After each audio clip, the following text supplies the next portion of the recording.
ठीक अब है। ये लार्ज नेशन में इम्पैक्ट क्या आता है टैरिफ लगने के बाद, अगर तो नेशन टैरिफ लगा दे तो ये तो बात कंफर्म है कि लार्ज नेशन उसका ओवरऑल वर्ल्ड मार्केट पे इतना इन्फ्लुएंस होता है कि वर्ल्ड प्राइस लेवल चेंज कर देती है वो।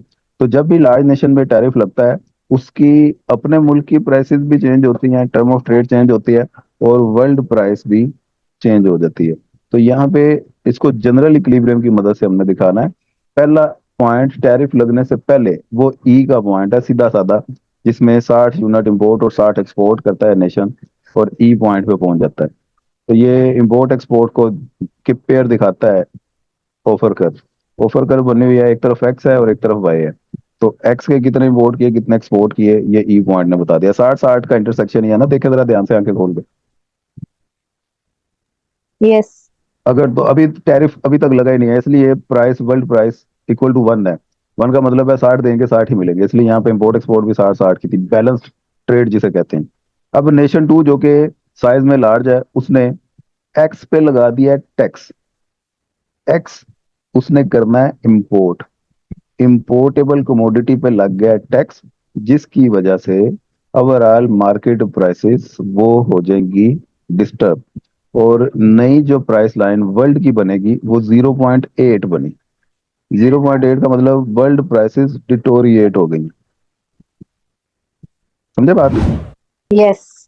और वर्ल्ड प्राइसेस तो डिटोरिएट होंगी जिसकी वजह से वर्ल्ड के पॉइंट ऑफ व्यू से इक्विलिब्रियम इस पॉइंट पे बनता है।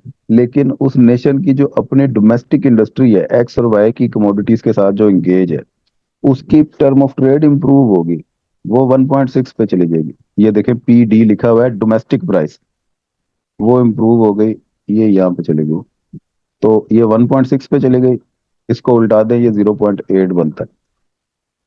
तो उल्टा क्यों दें, क्योंकि यहाँ पे हम P Y over P X के पॉइंट ऑफ व्यू से बात कर रहे हैं। ये 1/1.6 है, इसको P X over P Y कहेंगे तो ये 0.8 बन जाएगा। तो ये डोमेस्टिकली उसका इक्विलिब्रियम इस डी पॉइंट पे है उस इंडस्ट्री का, और ओवरऑल इक्विलिब्रियम इस ई पॉइंट पे है।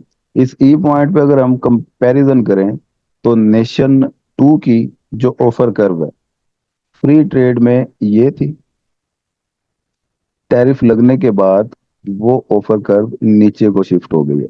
ये इक्विलिब्रियम ई पे आ गया है जहां पे उसके पास इसके सिर्फ 50 और इसके 40 रह गए।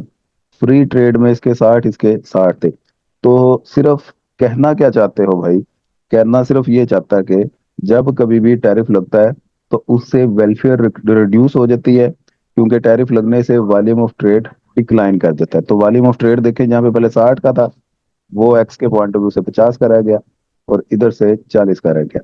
तो वॉल्यूम ऑफ ट्रेड डिक्रीज हो गया। टर्म ऑफ ट्रेड उसका क्या इम्पैक्ट आता है डोमेस्टिकली और वर्ल्ड वाइड, ये दोनों आपने इस डायग्राम में दिखाना है। इसमें कोई दिक्कत है तो बता दें।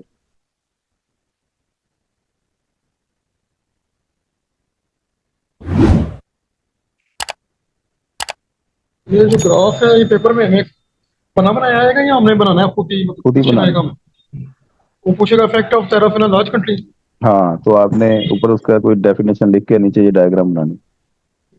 इसमें सर ये जो इफेक्ट ऑफ टैरिफ होगा तो इसमें ट्रेड वॉल्यूम कम हो जाएगा, ट्रेड वॉल्यूम कम होता है हमेशा। क्योंकि उसका जो वो लाइन नीचे आ गई है उसका इफेक्ट जी, टैरिफ की। टैरिफ लगने से ऑफर कर्व देखें नीचे को शिफ्ट हुई, जिस भी नेशन ने टैरिफ लगाना उसका ऑफर कर्व नीचे शिफ्ट होना है। लेकिन और सर वो तो स्मॉल कंट्री में भी कम हुआ था ना। जी स्मॉल में भी कम हुआ था, लेकिन स्मॉल वर्ल्ड प्राइस पे कोई अफेक्ट नहीं हुआ था उसका। यहाँ पे वर्ल्ड की प्राइसेस वो चेंज हो गई हैं। अब उसको स्मॉल नेशन में हमने ऑफर कर्व की मदद से नहीं दिखाया था, वो पीपीसी की मदद से दिखाया था, इसे ऑफर कर्व की मदद से दिखाना है। इक्विलिब्रियम ई से ई डैश पे आ गया जो कि डेफिनेटली एक इंफीरियर पॉइंट है फ्री ट्रेड की निस्बत। तो यहाँ से साबित हुआ फ्री ट्रेड का मुकाबला ही कोई नहीं है। फ्री ट्रेड तो इंक्रीज करती है चीजों को, लेकिन टैरिफ लगने से, लेकिन ट्रेड यहाँ पे भी बेनिफिशियल है। मतलब टैरिफ तो लग गया है, उसके बावजूद कुछ ना कुछ फायदा हो रहा है, वर्ल्ड की वेलफेयर इंक्रीज हो रही है। क्योंकि अगर टैरिफ और ना था तो सर स्मॉल नहीं, स्मॉल में तो वेलफेयर हो रही है कंट्री की। वेलफेयर तो हो रही है, डेफिनेटली हो रही है। अगर ट्रेड ना होती नेशन को मजबूरन एक्स और वाई दोनों खुद बनाने पड़ते, तो वो 50 और 40 से कम ही बनाता, एक्स और वाई इतने ना वो ट्रेड करता, उसने नीचे कहीं पे रहना था। तो ये कम से कम उसको 50 एक्स मिले हैं 40 वाई दे के, तो उसकी कुछ ना कुछ कंजम्पशन में इजाफा ही हुआ है। तो ट्रेड हमेशा वो बेनिफिशियल होती है, स्पेशलाइजेशन क्योंकि करने के बाद आप ट्रेड करते हैं, उससे लिविंग स्टैंडर्ड अप होता है। लेकिन अगर यही फ्री ट्रेड हो तो लिविंग स्टैंडर्ड बहुत ज्यादा इंक्रीज कर देता है। टैरिफ लग जाए तो लिविंग स्टैंडर्ड इतना इंक्रीज नहीं करता जितना फ्री ट्रेड में करता टैरिफ। है। हाँ जी, इसमें दो तरह के इफेक्ट होते हैं, क्योंकि लार्ज नेशन में जब हम बात करते हैं तो एक तो वेल्थ इफेक्ट होता है, एक टर्म ऑफ ट्रेड इफेक्ट होता है। तो इन दोनों पे ये डिपेंड करती है नेशन की वेलफेयर इंक्रीज हुई है कि नहीं। एक तरफ टर्म ऑफ ट्रेड इंप्रूव होने से रेवेन्यू इंक्रीज हो रहा होता है, वेलफेयर इंक्रीज हो रही होती है। दूसरी तरफ वॉल्यूम ऑफ ट्रेड रिड्यूस होने से वेलफेयर कम हो रही होती है, यानी कि एक तरफ वेलफेयर ज्यादा हो रही है, एक तरफ वेलफेयर कम हो रही है। तो दोनों को जब हम ऐड करेंगे तो उसका रिजल्ट क्या निकलेगा, वेलफेयर इंक्रीज होगी या डिक्रीज होगी, ये डिपेंड करता है दोनों के अफेक्ट पे।